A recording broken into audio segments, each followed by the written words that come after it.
दीदी, आपने घर आने की बजाय मुझे ऐसे अकेले कॉफी शॉप में क्यों बुलाया? हाँ भाई, मुझे तुमसे कुछ जरूरी बातें करनी थी। अच्छा ठीक है, तो दीदी बताइए आप क्या खाना चाहेंगी? देखो अमित, मैं यहाँ कुछ खाने पीने नहीं आई हूँ, मुझे तुमसे कुछ जरूरी बातें करनी है। अच्छा दीदी, मुझे अब समझ में आया, लगता है जिया जी के साथ आपका झगड़ा हुआ है। क्या झगड़ा? वो भी तुम्हारे जीजा जी? सबको अपने जैसे समझ के रखा है क्या?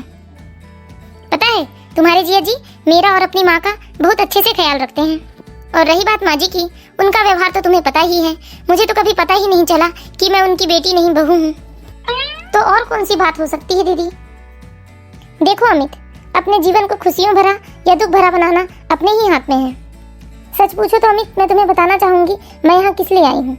मुझे तुमसे व प्रेरणा से ऐसी आशा नहीं थी। आज सुबह ही माँ ने फोन किया था। अच्छा, क्या कह रही थी माँ? फोन पर ही तो कितना रो रही थी माँ।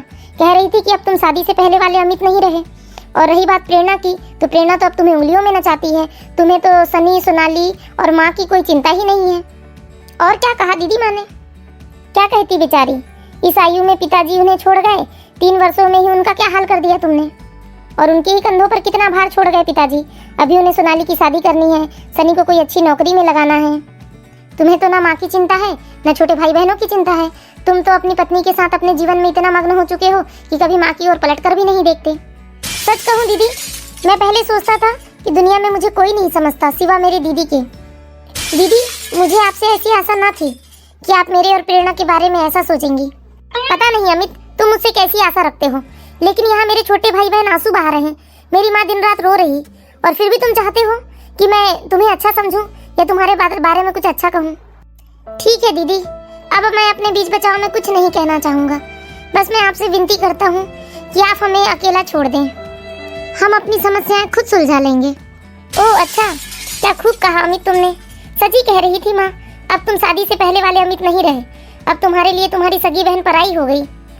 तुम बहुत बदल गए हो अमित, और सचमुच में तुम्हें प्रेरणा अपनी उंगलियों पर नचा रही है। लेकिन दीदी, प्रेरणा तो आपकी ही सहेली है, आप ही ने उससे मेरे विवाह की वकालत की थी, पर आज आप भी माँ के सुर में सुर मिला रही हैं।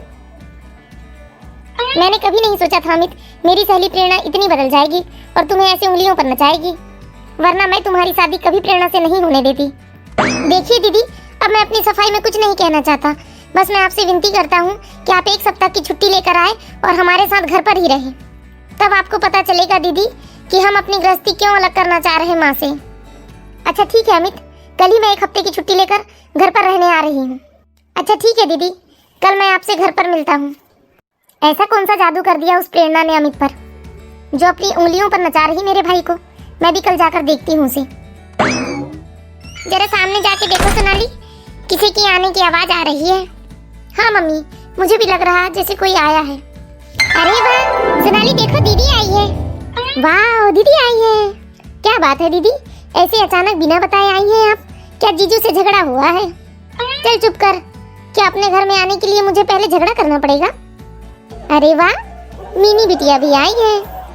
चलो मिनी बेटा आप मेरे साथ, मैं आपको अपनी सहेलियों से मिला कर लाती हूँ। आओ बेटा बैठो। माँ, ये सोनाली कैसे बच्चों की तरह मिनी को लेकर कहाँ चली गई? अपनी सहेलियों से मिलवाने गई होंगी। तुम्हें तो पता है सोनाली को बच्चे कितने पसंद हैं। लेकिन माँ, सोनाली अब बच्ची नहीं रही जो इस तरह से व्यवहार करेंगी। देखो माँ, सोनाली अब कोई बच्ची नहीं रही, आप उसे घर के कामकाज सिखाएं। तुम्हें तो पता है बेटा, सोनाली को घर के कामकाज करना तो बिल्कुल पसंद नहीं। लेकिन माँ, कल परसों उसकी शादी हो जाएगी, उसे ये सब काम तो अपने ससुराल में करने ही होंगे ना।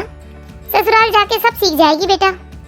माँ, अब तो सोनाली की पढ़ाई भी पूरी हो गई है, क्यों ना वो कोई अच्छी सी जॉब ही कर ले। कम से कम 2 पैसे कमाएगी तो उसके शादी ब्याह के खर्चों में भी सहायता होगी। क्या ये तुम क्या कह रही हो बेटा? क्या मेरी अब फूल सी बच्ची अपने ही शादी ब्याह के लिए पैसे जुटाए? तो इसमें क्या गलत है माँ? जैसे मेरी पढ़ाई पूरी हुई, पापा ने तो मुझे जॉब में लगा दिया था, और पापा तो हमेशा से ही चाहते थे कि लड़कियां अपने पैर पर खड़ी हो। नहीं नहीं, मैं नहीं चाहती कि सोनाली कोई जॉब करे।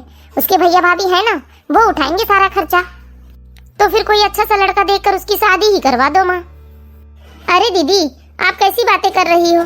जरा सी बच्ची के कंधों पर क्या नौकरी का बोझ डालना चाहती हो?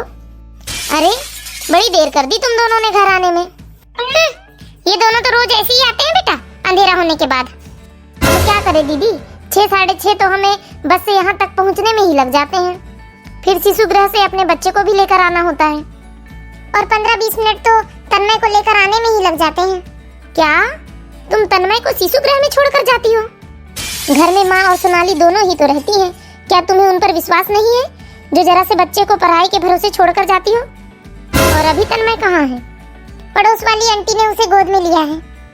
माँ, तुम इन दोनों से कुछ कहती क्यों नहीं? जरा से बच्चे को शिशु गृह में डाल रखा है।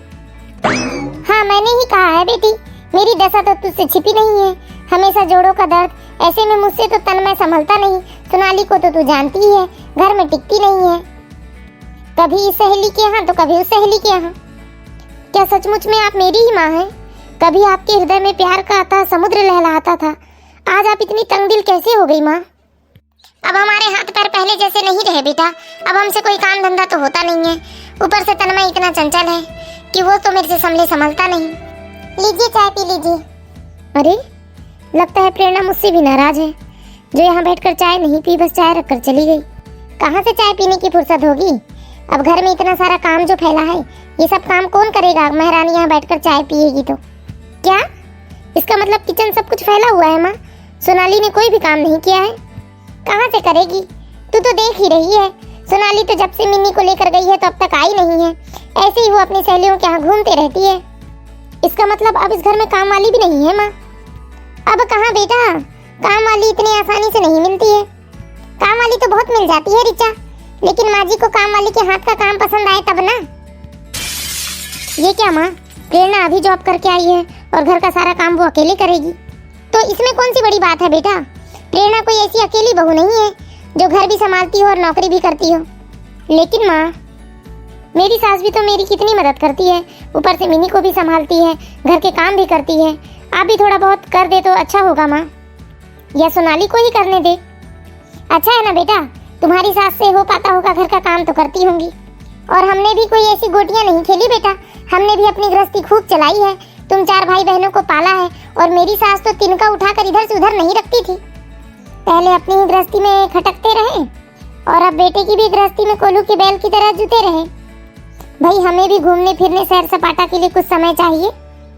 पर नहीं, बहुरानी का दिमाग तो 7वें आसमान पर रहता है, नौकरी जो करती है महारानी जी। माँ, यदि आपको नौकरी करने वाली बहू पसंद नहीं थी तो शादी से पहले आपने ये शर्त क्यों नहीं रखी? अच्छा बेटा, अब इसमें ही हमारा दोष है। अरे, एक तेरी भाभी ही नौकरी नहीं करती, आजकल सभी लड़कियां नौकरी करती हैं और अच्छे से अपनी घरगृहस्थी भी संभालती हैं। आपसे कुछ कहना ही बेकार है माँ। मैं किचन में जाकर प्रेरणा की मदद करती हूँ। क्या बात है प्रेरणा, तुम बाहर बैठकर हम लोगों के साथ चाय नहीं पी? अब मैं तुम्हें क्या बताऊँ, बैठ के चाय पीने की फुर्सत नहीं रहती मुझे ऑफिस से आने के बाद। और ये क्या अमित, तुम भी इस ऑफिस से आने के बाद सीधे किचन में ही आ गए प्रेरणा के साथ? अब क्या करे दीदी, आप तो सब देख ही रही हैं। हमने तन्मय को पड़ोस में छोड़ा है, हमें जल्दी से किचन का काम खत्म करके तन्मय को भी लेकर आना है और उसकी भी देखभाल करनी है। लाओ, सब्जियां मैं काट देती हूँ। अरे, ये बैठा है ना बेटा जोरू का गुलाम, ये सब्जियां भी काट लेगा, ये खाना भी बना देगा, ये तन्मय को नहला धुला भी देगा। दिन रात पत्नी के चारों तरफ बस चक्कर लगाता रहता है। तो क्या हुआ माँ, अमित अपने घर का ही तो काम कर रहा है, इसमें आप इतना आश्चर्य क्यों जता रही? देखो बेटा, जो जिसका काम होता है वो उसी को शोभा देता है। और तो और, मैंने अमित को इसके पैर भी दबाते देखे हैं। एक दिन की बात है दीदी, बेचारी थके हारे ऑफिस से आई थी और तन्मय भी बहुत परेशान कर रहा था और घर का सारा काम भी करना था। बेचारी को बहुत तेज बुखार था, सो मैंने पैर दबा दिए थे। फिर भी पति पत्नी की सेवा करे, तौबा तौबा तौबा। देखिए माँ, अब वह जमाना नहीं रहा। पति पत्नी एक ही गाड़ी के 2 पहिए की तरह मिलकर गृहस्थी चलाते हैं। पता है, हमने भी खूब गृहस्थी चलाई है। देख ले बेटा, देख ले, सब अपनी आंखों से ही देख ले, कैसे बीवी का गुलाम बना फिरता है। बस कीजिए मम्मी जी, कम से कम रीचा के सामने तो आप चुप रहिए। वैसे भी रीचा कितने दिनों बाद यहाँ आई है, कम से कम शांति से तो हमें रहने दीजिए आप। देख ले बेटा, इसकी जबान भी कैंची की तरह चलती है। माँ प्लीज बस करो, माँ बस करो। और प्लीज माँ, आप अपने कमरे में जाकर आराम कीजिए, मैं अभी आपको वहाँ आकर मिलती हूँ। देख लिया दीदी आपने सब अपनी आंखों से। अब आशा करता हूँ आपको समझ आ ही गया होगा, क्या सचमुच शादी के बाद मैं बदल गया हूँ, या माँ का इस तरह किसी पर इतना अत्याचार करना क्या ये ठीक है? प्लीज अमित जी, अब अब तो आप बस कीजिए। मैं रिचा के साथ अच्छे से रहना चाहती हूँ। वैसे भी रिचा कितने दिनों बाद आई है। और रही बात हमारे घर की किचकिच की, ये तो सदा ही लगा रहेगा। मुझे तुम दोनों माफ कर दो, मैंने तुम्हें बहुत गलत समझा था। अब मुझे अच्छे से समझ आ गया है अमित, अब मुझे कोई अधिकार नहीं कि तुम पर मैं कोई दोष लगाऊं। तुम अपनी जगह सही हो अमित। अरे जाने दो रिचा ये सब, मुझे माफ कर दो तुम दोनों। अरे कैसी बात कर रही रिचा, अमित की बहन होने के साथ साथ तू मेरी सबसे प्यारी सहेली भी है। ये कैसे भूल गई पगली तू? अरे नहीं प्रेरणा, मैं कैसे भूल सकती हूँ कि तुम मेरी सबसे प्यारी सहेली हो। बस बातों ही बातों में न जाने मैं तुम दोनों के बारे में क्या क्या सोचने लगी थी। अच्छा तो अब तुम दोनों बातें करते करते काम कर लो, मैं भी आता हूँ तन्मय को लेकर। हाँ ठीक है जी। मैंने कभी नहीं सोचा था प्रेरणा कि मेरी माँ इतनी तंग दिल हो सकती है। मुझे सब समझ में आ गया है प्रेरणा, तुम्हारी कोई गलती नहीं है। और मैं पूरी कोशिश करूंगी प्रेरणा कि माँ अपने व्यवहार में कुछ परिवर्तन लाए। अरे जाने दो रिचा, तुम ये सब सोच कर क्यों अपना खून जला रही? मुझे आज इस घर को देखकर बहुत दुख हो रहा है प्रेरणा। कभी ये घर कितना हंसता खिलखिलाता था, लेकिन आज देखो सिर्फ माँ के व्यवहार की वजह से पूरे घर में एक अजीब सा सन्नाटा। अब जाने भी दो रिचा, ये सब बातें करके क्यों अपना खून जलाती हो? छोड़ो ये सब, मुझे इस बारे में कोई बात नहीं करनी। अरे क्या हुआ जी, तन्मय को लेकर क्यों नहीं आए आप? अरे तन्मय को लेकर आया हूँ प्रेरणा, लेकिन तन्मय सो गया तो मैंने उसे कमरे में सुला दिया है। चलो मैं कल ही निकल जाऊंगी, क्यों व्यर्थ में अपनी छुट्टियां बर्बाद करूं। वैसे भी सोनाली की शादी के लिए मुझे तो छुट्टियां लेनी ही पड़ेंगी। नहीं रिचा, तुम इतनी जल्दी मत जाओ, मैं भी तो 3 दिन की छुट्टियां ले लेती हूँ। हाँ दीदी रुक जाइए ना, बेचारी 1 दिन के लिए तो आई है, लेकिन मेरी बेटी काम में ही जुटी है, रुक कर भी क्या करेगी। बेचारी मेरी बेटी यहाँ भी आई है तो पका कर ही खाना है उसे। बस करो माँ, बस करो। अब मैं अच्छे से समझ गई हूँ माँ, यहाँ अमित और प्रेरणा की कोई गलती नहीं है। और मैं आपसे विनती करती हूँ माँ, आप अपने बाकी का जीवन खुशहाली से बिताना चाहते हैं तो अपने बहू बेटे से बना कर रहें। और वैसे भी माँ, सोनाली की शादी आज नहीं तो कल हो ही जाएगी। और रही बात सनी की, तो वो भी अपने नौकरी में व्यस्त रहेगा माँ, रहना तो आपको प्रेरणा और अमित के साथ ही है। अच्छा बेटा, अब तुम्हें भी ऐसा ही लग रहा कि मेरी ही सारी गलती है, तुम्हारे भैया भाभी का कोई दोष नहीं? हाँ माँ, मुझे तो सिर्फ आपकी ही गलतियां नजर आ रही है। बस कर रिचा, बस कर। अब तेरे लिए तेरी माँ पराई हो गई। माँ, यहाँ मैं कोई अपने पराई की बात नहीं कर रही, मुझे जो गलत नजर आ रहा है मैं उसी की बात कर रही। बस कर बेटा, बस कर, अब कुछ नहीं सुनना मुझे समझ में आ गया सारी मेरी ही गलती है। माँ मेरी बात तो सुनो। मुझे तो लगता है माँ को समझाना मेरे बस की बात ना रही। और बस मैं आप लोगों से एक ही विनती कर सकती हूँ कि हो सके तो इस घर में सोनाली की शादी और सनी की नौकरी तक रुक जाए। अब तो आपको सब कुछ समझ में आ ही गया होगा दीदी। हाँ अमित, मैं सब कुछ समझ गई हूँ। अब बस भी करो रिचा, ये सब भूल जाओ। बस एक दिन मैं चाहती हूँ कि तुम मेरे साथ अच्छे से बिताओ। मैं बहुत लकी हूँ प्रेरणा, जो तुम मुझे सबसे प्यारी सहेली और मेरी भाभी के रूप में मुझे मिली। बस कर पगली, रुलाएगी क्या? और मैं आप सभी दर्शकों से भी विनती करती हूँ कि कभी भी एक पक्ष को सुनकर या समझकर निर्णय ना ले, बल्कि निर्णय लेने से पहले हमें दोनों पक्षों का विचार करना चाहिए। अगर हमारा वीडियो पसंद आया हो तो हमारे वीडियो को शेयर करें व हमारे चैनल को सब्सक्राइब करें। धन्यवाद।